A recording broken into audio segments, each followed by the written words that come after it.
साथ ही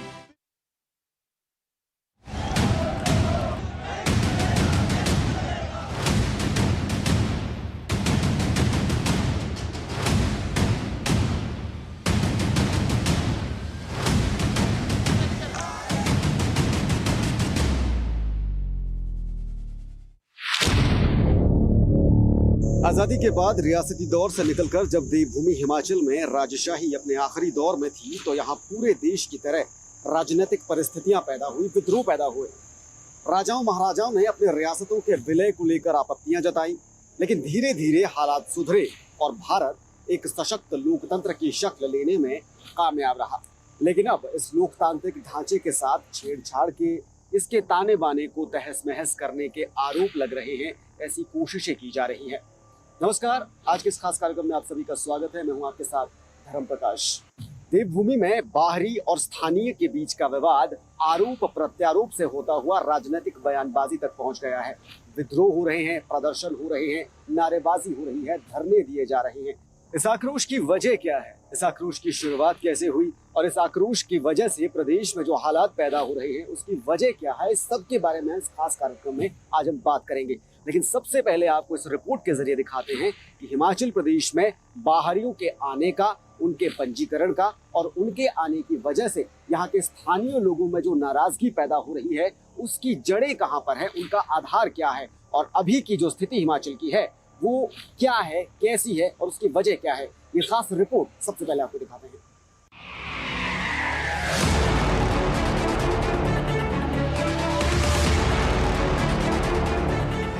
जो मुद्दा कभी मस्जिद के अवैध निर्माण के आरोपों तक सीमित था, वो मुद्दा आज प्रदेश में बाहरी राज्यों से आने वाले लोगों की जांच और उनके औपचारिक पंजीकरण की जरूरत तक पहुंच गया है।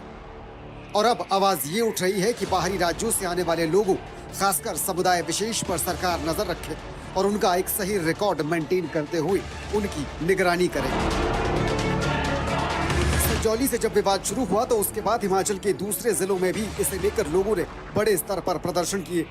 मंडी में जहां जेल रोड स्थित मस्जिद में अवैध निर्माण के लोगों ने आरोप लगाए, तो वहीं सिरमौर में 100 से ज्यादा मस्जिद बनने पर भी सवाल उठे। इसके अलावा शिमला के सुन्नी में मस्जिद के नाम पर अवैध निर्माण के आरोप और पालमपुर में बाहरी लोगों के अवैध कब्जे को लेकर भी सरकार पर सवाल खड़े हो रहे हैं। मंडी में तो स्थानीय लोगों और हिंदू जागरण मंच ने ये तक दावा किया है कि स्थानीय कथित विवादित मस्जिद के आसपास अगर खुदाई की जाए तो वहाँ पर हिंदू देवी देवताओं के मंदिरों के अवशेष तक मिल जाएंगे। ये मांग की गई है कि जेल रोड स्थित कथित मस्जिद के आसपास पुरातत्व विभाग से खुदाई कराई जाए, जिससे पूरी स्थिति स्पष्ट हो जाएगी। लेकिन बाद में जब ये सहारनपुर प्रवासी जब ये मौलवी यहाँ पर आए तो उन्होंने इसको कब्जा करके ये मस्जिद का स्वरूप दे दिया। हमारा विरोध है। हम प्रशासन से यही मांग करते हैं कि इस जगह पर जब PWD सड़क चौड़ी करे उससे पहले 5, 7, 10 फीट तक इसके खुदाई करके पुरातत्व विभाग के सर्वेक्षण में और यहाँ पर हमारे हिंदू मंदिर के अवशेष यहाँ पर होंगे। इधर शिमला में संजौली के बाद कसुम्पटी में भी एक स्थानीय मस्जिद को लेकर लोगों ने प्रदर्शन किया है। आरोप है कि यहाँ अवैध निर्माण को लेकर 1 साल पहले नगर निगम ने फैसला दे दिया है, लेकिन इसके बाद भी कार्रवाई नहीं हुई और वक्फ बोर्ड ने कमिश्नर कोर्ट के उस फैसले को सेशन कोर्ट में चुनौती दे रखी है। हमारा एक ही डिमांड है कि इस जो अवैध निर्माण को तोड़ा जाए, क्योंकि वहीं छोटा शिमला में कम से कम आधा घंटा भी नहीं लगता, वहीं इनकी मस्जिद है, वहाँ आप लोग जाएं, नमाज़ पढ़ें। हमें किसी की धार्मिक जो आस्था है उससे हमें कोई दिक्कत नहीं है, लेकिन दिक्कत है जो माहौल वहाँ पे ख़राब होता है इस चीज़ को लेकर। क्योंकि मेरे वार्ड में जितने भी शायद 10 या 15 लोग आइडेंटिफाई होगी जिनकी पुलिस वेरिफिकेशन हुई है, लेकिन बावजूद उसके भी वहाँ पर 100 और 200 की जो संख्या में लोग अब आ रहे हैं, वो कहाँ से आ रहे हैं? यानी प्रदेश भर में अवैध निर्माण और जमीन पर कब्जे के जो आरोप लग रहे हैं, उसे लेकर लोगों का, व्यापारियों का, स्थानीय दुकानदारों का और आम लोगों का गुस्सा दिनों दिन बढ़ता जा रहा है और सरकार जल्द हालात सही होने और वेंडर पॉलिसी बनाने का सिर्फ दावा करती ही नजर आ रही है। Bureau report, DD news, Shimla.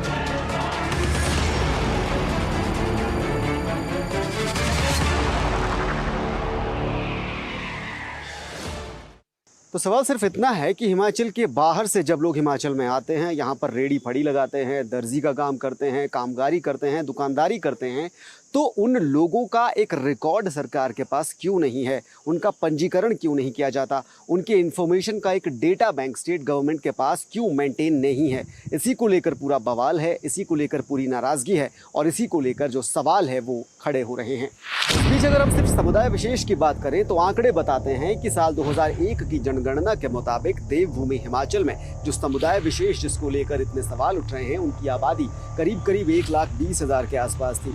फिर 2011 की जनगणना जो 2015 में रिलीज हुई थी उसके मुताबिक ये आबादी बढ़कर करीब 1.5 लाख पहुंच गई थी। 20 से 25% का ये हाइक था, जनसंख्या वृद्धि दर थी। और इसी दर को अगर हम ध्यान में रखें तो 2024 तक समुदाय विशेष की कुल आबादी प्रदेश में करीब 2 लाख तक पहुंचने की कगार पर है। आरोप ये लगते हैं कि प्रदेश सरकार के पास बाहर से आने वाले लोगों का कोई रिकॉर्ड नहीं है, कोई उनका पंजीकरण नहीं होता और उनके बारे में कोई जानकारी नहीं है। ऐसे में अगर किसी और राज्य से आने वाला शख्स, उसका बैकग्राउंड क्या है, वो किसी अपराध में संलिप्त तो नहीं है या फिर उसकी पूरी जानकारी क्या है, उसके बारे में सरकार को जानकारी नहीं होती और इसी की वजह से जो स्थानीय लोग हैं उनको परेशानी का सामना करना पड़ता है। बाहर से आने वाले लोगों में एक बड़ी तादाद उस समुदाय विशेष की है जिसकी वजह से ये पूरा बवाल शुरू हुआ था। संजौली से इसकी शुरुआत हुई और धीरे धीरे प्रदेश के जो बाकी जिले हैं वहां पर भी इसे लेकर प्रदर्शन होने लगे। आरोप ये लगे कि धार्मिक स्थलों के नाम पर जमीनों पर कब्जे हो रहे हैं, अवैध निर्माण जो इलीगल कंस्ट्रक्शन है वो किया जा रहा है और इसकी वजह से जो स्थानीय लोग हैं उनको भारी परेशानियों का सामना करना पड़ रहा है। हिंदू जागरण मंच जो एक संस्था है, संगठन है, उसने तो एक सर्वे तक करवाया है कि प्रदेश में बीते कुछ सालों में कितने जो ऐसे धार्मिक स्थल हैं, उसमें मस्जिदें हैं, मज़ारें हैं, वो कितनी बनी हैं, उनकी संख्या में कैसे इजाफा हुआ है और अभी के उनके जो मौजूदा आंकड़े क्या है वो तक हिंदू जागरण मंच ने जारी किए हैं। सिर्फ मस्जिदों की बात करें तो हिंदू जागरण मंच द्वारा कराए गए एक सर्वे के मुताबिक हिमाचल प्रदेश में मस्जिदों की कुल संख्या करीब 520 तक है। इसमें भी सिर्फ कोरोना काल में ही 100 से ज्यादा मस्जिदों का अचानक निर्माण हो गया। हिंदू जागरण मंच ने यह भी दावा किया है कि सिर्फ अकेले सिरमौर जिले में ही 130 से ज्यादा मस्जिदों का निर्माण कर दिया गया और कुछ का निर्माण तो अभी भी चल रहा है। मंच के मुताबिक हिमाचल में जितनी भी मस्जिदें हैं उनमें ज्यादातर मस्जिदों के मौलवी गैर हिमाचली हैं, यानी वो जो हिमाचल के बाहर से आए हैं। संजौली में जो विवाद शुरू हुआ उसकी एक बड़ी वजह थी अवैध निर्माण का होना। देखते ही देखते एक इमारत कैसे 1 मंजिल से 4 मंजिला हो गई और आरोप ये लगे कि इसके लिए ना कोई इजाज़त ली गई, ना कोई नक्शे पास करवाए गए, ना कोई परमिशन ली गई और अवैध तरीके से ये निर्माण किया गया। वो भी तब जब नगर निगम की जो कमिश्नर कोर्ट है वहाँ पर सुनवाई चल रही थी। सुनवाई चलने के बावजूद भी निर्माण रुका नहीं। नगर निगम नोटिस भेजता रहा पर किसी ने ध्यान नहीं दिया। लोग सड़कों पर उतरे ही थे कि ऐसा ही एक मामला कसुम्पटी से भी सामने आ गया और वहाँ भी मामला अवैध निर्माण का था, वहाँ भी मामला इल्लीगल कंस्ट्रक्शन का था। और इस पूरे मामले का जायजा लिया है हमारी सहयोगी प्रियंका गौतम ने। शिमला के उपनगर संजौली से अवैध कथित मस्जिद निर्माण से जो चिंगारी उठी है वो पूरे प्रदेश में फैल गई है।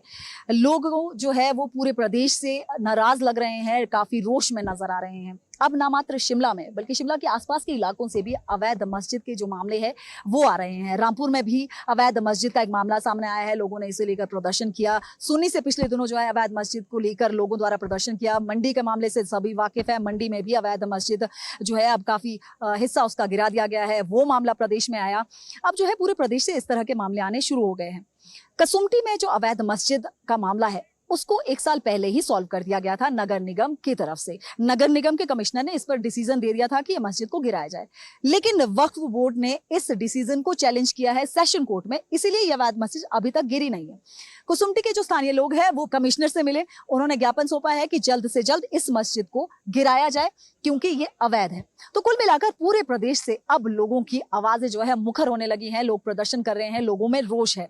इसके अलावा पिछले दिनों जो है जो सरकार है उसके द्वारा एक कैबिनेट मीटिंग बुलाई गई थी जिसमें स्ट्रीट वेंडर्स को लेकर पॉलिसी बनाने की बात की गई थी। कुल मिलाकर पूरे प्रदेश से अब न केवल मस्जिद विवाद बल्कि लीगल तरीके से जो लोग प्रदेश में आ रहे हैं उनको लेकर भी लोग अपना प्रदर्शन जाहिर कर रहे हैं। व्यापार मंडल जो है वो काफी पूरे प्रदेश का नाराज नजर आ रहा है। उनका ये मानना है कि पूरे प्रदेश में व्यापार की दृष्टि से भी लोग इलीगल तरीके से हिमाचल में आ रहे हैं और व्यापारियों को इसका काफी नुकसान जो है वो झेलना पड़ रहा है। तो इस तरह के मामलों को लेकर भी काफी नाराज लोग हैं कि लोग जो है उनकी आइडेंटिफिकेशन करना जो है वो बेहद ज्यादा जरूरी है अगर प्रदेश में शांतिपूर्ण माहौल जो है आने वाले दिनों के लिए चाहिए। तो मामला सिर्फ संजौली का नहीं है, बल्कि शिमला के और भी ऐसे इलाके हैं जहां पर इस तरह के सवाल उठे हैं। उसमें चाहे कसुम्पटी का एरिया हो, सुन्नी का एरिया हो, शिमला के गुम्मा का एरिया हो। गुम्मा में तो ये तक आरोप लगे हैं कि बाहरी राज्यों से आने वाले लोगों ने फर्जी दस्तावेज, फर्जी आधार कार्ड तक तैयार किए हैं, जिसमें एक जैसी जन्म तारीख उनकी मिली है। यानी कि उसमें भी एक तरह से जो जांच की गुंजाइश है वो पैदा होती है, और इसको लेकर शिकायत भी की गई है। और इन्हीं सारी परिस्थितियों की वजह से जो स्थानीय लोग हैं उनको परेशानी होती है, और वो इस मामले में अपनी नाराजगी जाहिर कर रहे हैं।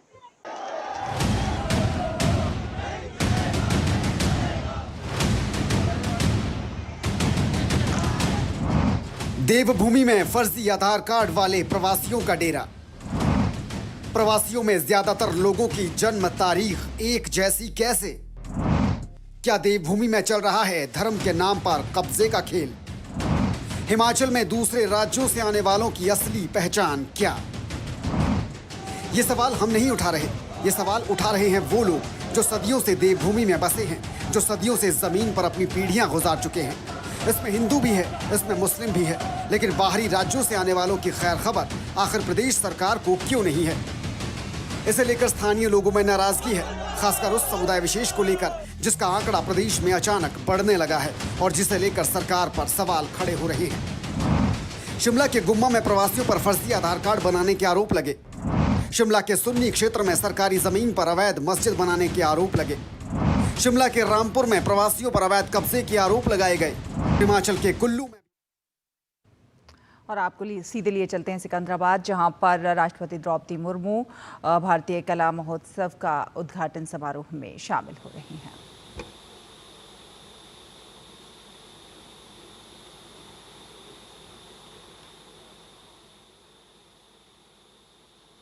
भारतीय कला महोत्सव में उपस्थित तेलंगाना के राज्यपाल श्री जिष्णुदेव वर्मा जी, केंद्रीय पर्यटन एवं संस्कृति मंत्री श्री गजेंद्र सिंह शेखावत जी, नागालैंड के राज्यपाल श्री ल गणेशन जी, अरुणाचल प्रदेश के राज्यपाल लेफ्टिनेंट जनरल कैबल्य त्रिविक्रम पटनायक जी, असम और मणिपुर के राज्यपाल श्री लक्ष्मण प्रसाद आचार्य जी, त्रिपुरा और मिजोरम के राज्यपाल श्री इंद्रसेन रेड्डी नेल्लू जी, मेघालय के राज्यपाल श्री CH विजय शंकर जी, सिक्किम के राज्यपाल श्री ओम प्रकाश माथुर जी, उत्तर पूर्व क्षेत्र विकास राज्य मंत्री डॉक्टर सुकांत मजुमदार जी, तेलंगाना सरकार में मंत्री श्रीमती D अनुसया सीतक्का जी, गणमान्य अतिथिगण, नॉर्थ ईस्ट से आए कलाकारगण, देवियों और स्वजन, आज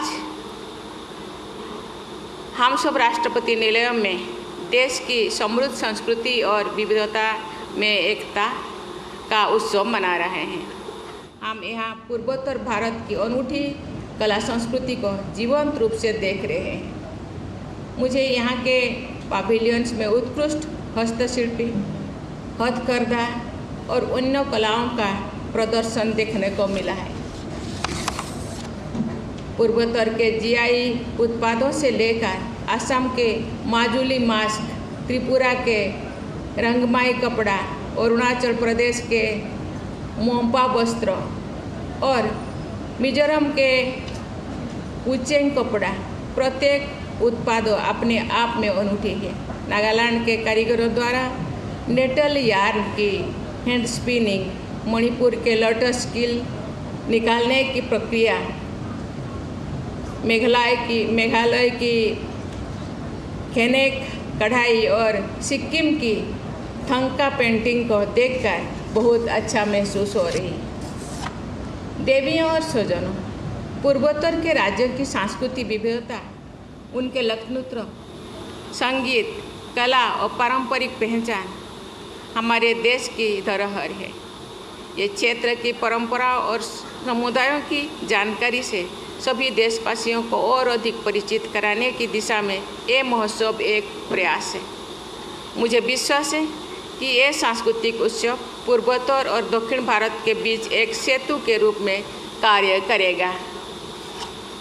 मुझे आशा है कि अगले 8 दिनों में अधिक से अधिक लोग इस महोत्सव में आएंगे पूर्वोत्तर की संस्कृति के साथ जुड़ेंगे और इसे अपने यादों में संजो कर ले जाएंगे। ये उत्सव सांस्कृतिक आदान प्रदान का बढ़ावा देने का भी एक अवसर है। पूर्वोत्तर की परंपराओं और प्रतिभाओं को आगे लाकर हम सब इन राज्यों के कारीगरों, कलाकारों और समुदायों को सशक्त बनाने की दिशा में प्रयास कर रहे हैं। उनकी प्रतिभा को व्यापक स्तर पर लोगों तक पहुंचाने तथा उनके विकास के नए अवसर पैदा करने के लिए एक मंच भी प्रदान कर रहे हैं। नॉर्थ ईस्ट के लोग अपने अतिथि सत्कार, परिश्रम और उत्साह के लिए जाने जाते हैं।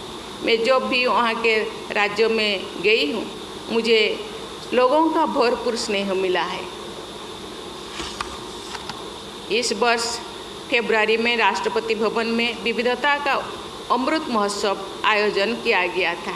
ये भारतीय कला महोत्सव उसी की अगली कड़ी है। उस उत्सव के दौरान हमने अपने देश के सांस्कृतिक विरासत के बारे में लोगों के उत्साह और जिज्ञासा को देखा था। उस पहल से प्रेरित होकर इस उत्सव को सिकंदराबाद में आयोजित किया गया है।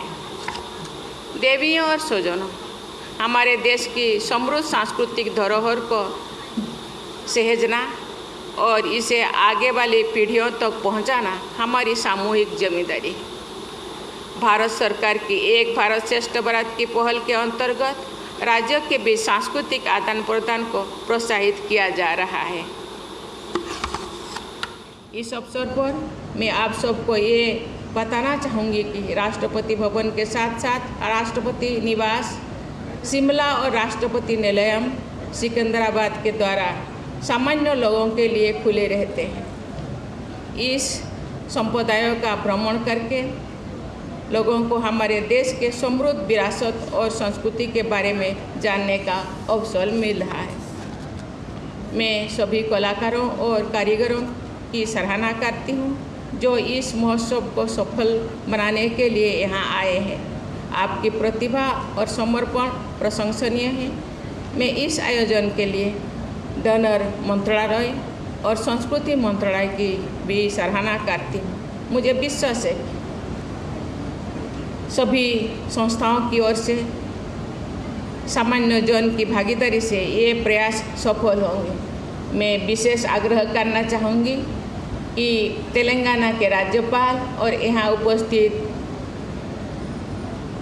मंत्री अनुसुईया जी को कि ये विशेष इसका रिस्पॉन्सिबिलिटी दायित्व लेंगे, जैसे कि ज़्यादा से ज़्यादा लोग यहाँ आए और उत्तर पूर्व की संस्कृति परंपरा उसके कला को देखें, सराहें और उनको प्रोत्साहित करें। इसी के साथ मैं सबको धन्यवाद देती हूँ। जय हिंद, जय भारत। बहुत बहुत आभार। तो सिकंदराबाद से सीधा प्रसारण आप देख रहे थे। राष्ट्रपति द्रौपदी मुर्मू ने भारतीय कला महोत्सव के 2024 का उद्घाटन किया। और अब सीधे चलते हैं प्रोग्राम पर। लगे हैं कुछ ऐसा ही हाल प्रदेश के अन्य जिलों का भी है जहां पर इस तरह के आरोप लग रहे हैं। शिमला के गुम्मा क्षेत्र में स्थानीय कारोबारियों ने जब वहां के अन्य कारोबारियों की जांच पड़ताल की तो पता चला कि ज्यादातर प्रवासी दुकानदारों और कामगारों के आधार कार्ड पर एक जैसी जन्म तारीख है। लोगों को इसे लेकर शक हुआ तो प्रशासन को इसकी सूचना दी गई और अब कार्रवाई की मांग की जा रही है। मेरे पास 16 से 20 लड़का ऐसा है जिनका बॉर्न 2000 से लेकर 2009 तक और उनका बॉर्न भी एक है। और वहां से मुझे थोड़ा संदेह हुआ कि मैं कहा नहीं, कुछ ना कुछ तो गड़बड़ है। या तो ये अपनी जो क्या बोलते हैं बॉर्न जो है वो करेक्ट करके लाए, नंबर 2, और इनके पास बोनाफाइड सर्टिफिकेट भी नहीं है और इनके पास करेक्टर सर्टिफिकेट भी नहीं है। एक आधार कार्ड लेकर हम गुम्मा बाजार में इनको रखा हुआ है। आज जब मैं इनकी कैलकुलेशन में खुद बिलीव नहीं कर सकता सर, 100+ हो चुके हैं। 96 तो मेरे पास अभी प्रेजेंट बड़े हैं, जो मेरी नॉलेज में है वो शायद 120 के आसपास मुस्लिम जो गुम्मा के अंदर काम कर रहा है। और उसी के आधार पर हम आए, हमने ऊपर SDM साहब को भी एप्लीकेशन दी है और FIR करवाई है और थाने में भी गए है। जो बाहरी समुदाय के जो लोग बाजार में आ रहे हैं, हमने इनकी एक वेरिफिकेशन के लिए इनको एक आवेदन दिया है कि इनकी जल्दी से जल्दी इनकी वेरिफिकेशन की जाए और ये कहाँ से आ रहे हैं, क्यों आ रहे हैं और जो ये तहफदारी लगा रहे हैं इनका जो पूरा आइडेंटिफाई किया जाए। हमारे एक इनसे एक गुजारिश थी। और दूसरा जो यहाँ के जो मकान मालिक है, जो यहाँ पे जो किराएदार रह रहे हैं, उन मकानदारों से हमारा ये रिक्वेस्ट है कि भी उनकी वो भी जांच करें। वहीं शिमला ग्रामीण के सुन्नी क्षेत्र में भी सरकारी जमीन पर अवैध तरीके से एक मस्जिद के निर्माण के आरोप लगे हैं। लोगों ने इसे लेकर यहां प्रदर्शन किया और सरकार से इस मसले में कार्रवाई की मांग की। साथ ही बाहरी राज्यों से आकर यहां काम करने वाले लोगों की जांच करवाने और उनके पंजीकरण के लिए एक योजना तैयार करने की भी मांग की गई है। तो मैं ये कहूँगा जी, हमारे जो एक पुराना हमारा मंदिर है, 150 साल पुराना है, जो मस्जिद बनी है ये 200 मीटर के दायरे में के बाहर होनी चाहिए। ये 200 मीटर के दायरे में नहीं है। मैं इसी खिलाफ ये चाहता हूँ कि इसको भी बंद किया जाए, इसको भी इसके तोड़ा जाए, क्योंकि मंदिर के 200 मीटर के खिलाफ मस्जिद नहीं बन सकती। हालांकि सरकार ने इस मामले में अब एक कैबिनेट सब कमेटी का गठन भी किया है। इसमें सरकार के विधायकों के साथ साथ विपक्ष के सदस्यों को भी शामिल किया गया है। मंत्री हर्षवर्धन चौहान को इस कमेटी का अध्यक्ष बनाया गया है और अनिरुद्ध सिंह, विक्रमादित्य सिंह, अनिल शर्मा, भाजपा के सतपाल सत्ती, रणधीर शर्मा और शिमला के विधायक हरीश जनार्था को कमेटी में शामिल किया गया है। ये कमेटी स्ट्रीट वेंडर पॉलिसी को लेकर जरूरी मंथन करेगी और फिर इस रिपोर्ट को सरकार को सौंपेगी और इसी मांग को लेकर ज्यादातर विरोध प्रदर्शन भी हाल ही में देखने को मिल रहे हैं। Bureau report, DD news, Shimla.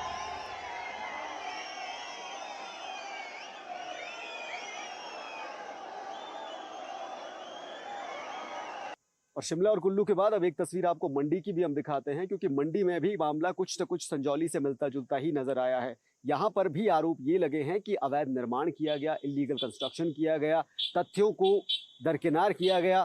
Jail road स्थित एक मस्जिद वहां पर है जिसको अब नगर निगम की कोर्ट ने पूरी तरह अवैध करार दिया है और उसे गिराने के 30 दिनों के अंदर अंदर आदेश दिए हैं। यहाँ पर तो लोगों ने ये भी दावा किया है कि अगर पुरातत्व विभाग से इस जगह पर खुदाई करवाई जाए तो यहाँ पर हिंदू देवी देवताओं के मंदिरों के अवशेष तक मिल जाएंगे। लेकिन सवाल ये है कि कार्रवाई करने के लिए सड़कों पर उतरने की जरूरत आखिर लोगों को क्यों पड़ती है? प्रशासन अपने स्तर पर इन चीजों को ध्यान में क्यों नहीं रख पाता और वक्त रहते कार्रवाई क्यों नहीं कर पाता? इसी को लेकर पूरी जो नाराजगी है लोगों की वो बनी हुई है। मंडी शहर के जेल रोड स्थित ये वही मस्जिद है जिस मस्जिद को लेकर इन दिनों विवाद पनपा हुआ है। विवाद इस बात को लेकर है कि मस्जिद का जो बहुत सा हिस्सा है वो अवैध तरीके से बनाया गया है। हम आपको साथ के साथ मस्जिद की जो है वो तस्वीरें भी दिखाएंगे और बताएंगे कि इस मस्जिद में जो अवैध ढांचा था उसे काफ़ी हद तक जो है वो गिरा दिया गया है। बात 10 सितंबर की है, जब शिमला में मस्जिद के विवाद को लेकर वहां पर हो हल्ला हुआ, तो उसके बाद फिर मंडी में भी जो है वो हिंदू संगठनों के लोग सड़कों पर उतरे और अवैध मस्जिद के ढांचे को गिराने की मांग को लेकर नगर निगम कार्यालय के बाहर धरना दिया और साथ ही साथ ये चेतावनी भी दी कि अगर जल्द ही अवैध मस्जिद का ढांचा नहीं तोड़ा जाता है तो फिर 13 सितंबर को वो फिर से सड़कों पर उतरकर खुद जो है वो मस्जिद को तोड़ने का काम करेंगे। उसके बाद 12 सितंबर को नगर निगम और जिला प्रशासन के आदेशों पर मस्जिद कमेटी ने जो लोक निर्माण विभाग की ज़मीन पर एक अवैध रूप से दीवार और शौचालय बना था उसे तोड़ने का काम खुद ही जो है वो शुरू कर दिया था। लेकिन हिंदू संगठनों के लोग इस बात से नहीं माने और उन्होंने 13 सितंबर को मंडी शहर की सड़कों पर उतरकर बहुत बड़ा धरना प्रदर्शन किया और मस्जिद के पास आने की कोशिश की। हालांकि उस वक्त पुलिस और प्रशासन ने उन लोगों को वहां पर रोक दिया और वाटर कैनन तक का इस्तेमाल करना पड़ा उन्हें रोकने के लिए। और उसी दिन ये आदेश भी पारित हुआ कि इस मस्जिद का जो निर्माण किया गया है, जो 2 मंजिला ये मस्जिद बनी है, इसका जो निर्माण है वो बिना अनुमति के किया गया है और इस भवन को गिराने के लिए 30 दिनों का समय जो है वो दिया गया है। नगर निगम के जो आयुक्त की जो कोर्ट है उसने ये फैसला उस दिन सुनाया है और उसके बाद 30 दिनों का समय इनको दिया गया है। लेकिन 30 दिनों के भीतर यदि ये नहीं तोड़ते हैं तो फिर प्रशासन ने कहा है कि फिर वो प्रशासन खुद कार्रवाई करते हुए इस अवैध रूप से बनी हुई मस्जिद के भवन को जो है वो तोड़ेगा और इसके जितना भी खर्चा होगा उसकी भरपाई जो है वो मस्जिद कमेटी को ही करनी होगी। हालांकि 30 दिनों का अभी जो समय दिया गया है, कोर्ट से जो फैसला आया हुआ है नगर निगम कोर्ट से, उसकी कॉपी मुस्लिम कमेटी के जो लोग हैं उन्होंने हासिल कर दी है और उसके बाद अभी इनकी तरफ से भविष्य में क्या रणनीति रहती है, क्या नीति रहती है, उसके बारे में अभी तक कोई जानकारी नहीं मिल पाई है। लेकिन इतना जरूर है कि हिंदू संगठनों के लोग जो है वो पूरी तरीके से उग्र हैं और उनका कहना है कि वो तब तक शांत नहीं होंगे जब तक मस्जिद के इस अवैध निर्माण को जो वो पूरी तरीके से गिरा नहीं दिया जाता। क्या कुछ दावा मंडी शहर के लोग कर रहे हैं, हमारे साथ बातचीत करने के लिए मंडी के ही एक जागरूक वरिष्ठ नागरिक जो है वो मौजूद है। मेरे पिताजी 84 में उनका देहांत हुआ। जितने अभी भी मैं इसकी छानबीन की, जितनी भी इनकी अभी तक भी मुझे 1934 तक के लोग बॉर्न मिल गए। इन्होंने ये मस्जिद को जिन्होंने करीब से देखा हुआ है, जो हमारे सामने था, यहाँ पे अपेक्षित सा एक स्थान था, बिल्कुल पेंट नहीं, गुम्बद नुमा एक मंजिला, एक छोटा सा गुम्बद नुमा था वहाँ पर कोई भी नहीं जाता था। फिर बाद में जब हमने देखा तो यहाँ कश्मीरी खान जो यहाँ पे मजदूरी करने आते हैं, तो वो लोग वहाँ पे रहते थे। फिर जब ये खेलने भी जाते थे तो वहाँ पे मंदिर के ऊपर एक गुम्बद होता है, पत्थर होता है गोल आकार का, तो वहाँ पर पड़ा हुआ था। पर ये हमारे स्थानीय मुसलमान हैं, हमारे साथ हैं, तो हम इस काम के लिए हमें कह रहे हैं कि बहुत अच्छा किया। वो लोग भी ये बाहर से जो आए, उसके बाद ये जो मंडी की इन्होंने डेमोग्राफी चेंज करने की कोशिश की है, इससे वो लोग भी परेशान हैं। स्थानीय तो है ही है, क्योंकि अभी देखा गया गलियों में मोहल्लों में इनकी दुकानें हैं। जो हमारा स्थानीय व्यापारी है वो 4-5 हज़ार किराया नहीं दे सकता, तो ये 20-20 हज़ार किराया दे रहे हैं। कहाँ से दे रहे हैं? इनका कहना है कि मुस्लिम समाज के लोग जो वो पहले इस बात को लेकर सबूत पेश करें कि यहाँ पर पहले कभी मस्जिद का अस्तित्व हुआ करता था। डीडी न्यूज़ के लिए मंडी से वीरेंद्र भारद्वाज। तो सवाल सिर्फ किसी मंदिर या मस्जिद का नहीं है, सवाल किसी समुदाय विशेष का भी नहीं है। सवाल है नियमों को दरकिनार करने का, अवैध निर्माण का, अतिक्रमण का, जमीनों पर कब्जे करने का, और वो भी अपनी पहचान छुपाकर जब ये चीजें की जाए बिना इजाजत के, तो सवाल उठना लाजमी भी हो जाता है। हिमाचल प्रदेश का एक जिला सिरमौर भी है, और सिरमौर में भी पांवटा साहिब या नाहन जैसे इलाके हैं जहां पर इस तरह के सवाल खड़े हुए हैं। यहाँ भी लोगों ने प्रदर्शन किए हैं और यहाँ भी प्रशासन से सवाल पूछा जा रहा है कि आखिर कार्रवाई क्यों नहीं की जा रही।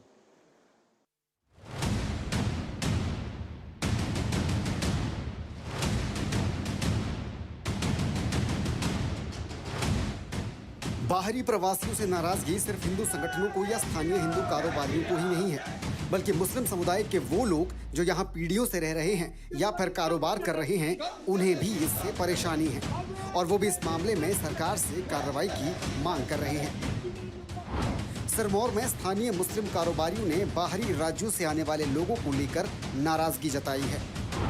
अंजुमन इस्लामिया नाहन के अध्यक्ष ने सरकार से खुद वेंडर पॉलिसी को लेकर मांग उठाई है।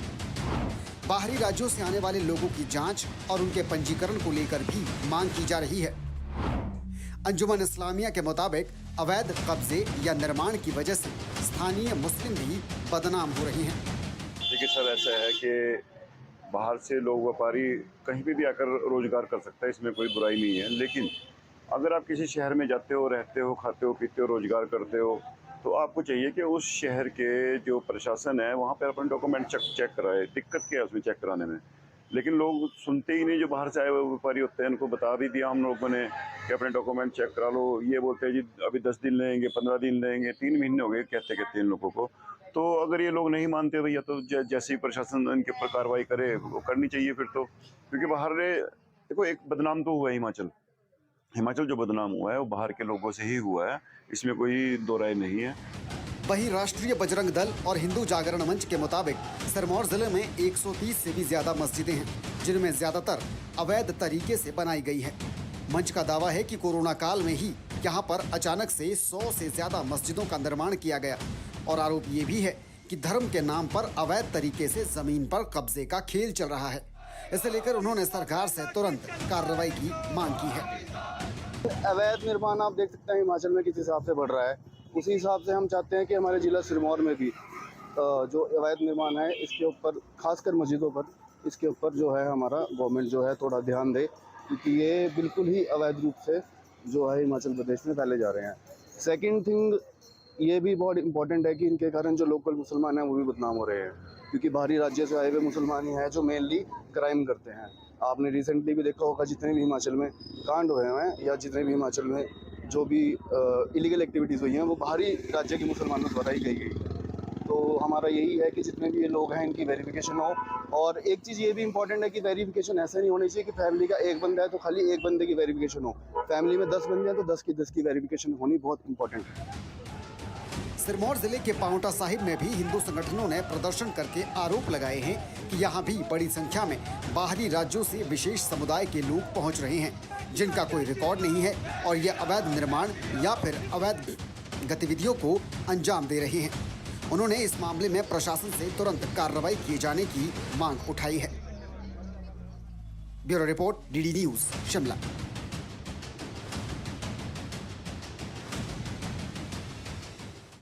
तो हिमाचल प्रदेश में लगातार मस्जिदों की बढ़ती संख्या ये प्रमाणित करती है कि हिंदू बाहुल्य राज्य होने के बावजूद भी यहाँ पर एक समुदाय विशेष की आबादी जो है वो लगातार बढ़ती जा रही है। हालांकि आबादी बढ़ना या समुदाय विशेष की आबादी बढ़ना कोई बुरी बात या बड़ी बात नहीं है, लेकिन जिस तरह से धर्म के नाम पर जो कब्जे हैं ज़मीनों पर वो किए जा रहे हैं, अवैध अतिक्रमण किया जा रहा है, वो कहीं ना कहीं सवाल खड़े करता है। और हिमाचल प्रदेश इस वक्त देश के दूसरे राज्यों को भी ये संदेश दे रहा है कि अगर इन हालातों पर मौजूदा समय में लगाम नहीं लगाई गई तो हालात बिगड़ सकते हैं और संवैधानिक ढांचे को बचाने के लिए अभी के अभी इस पर कार्रवाई करना या इस पर ध्यान देकर इस मसले को सुलझाने की एक प्रशासनिक कोशिश करना बेहद ज़रूरी है।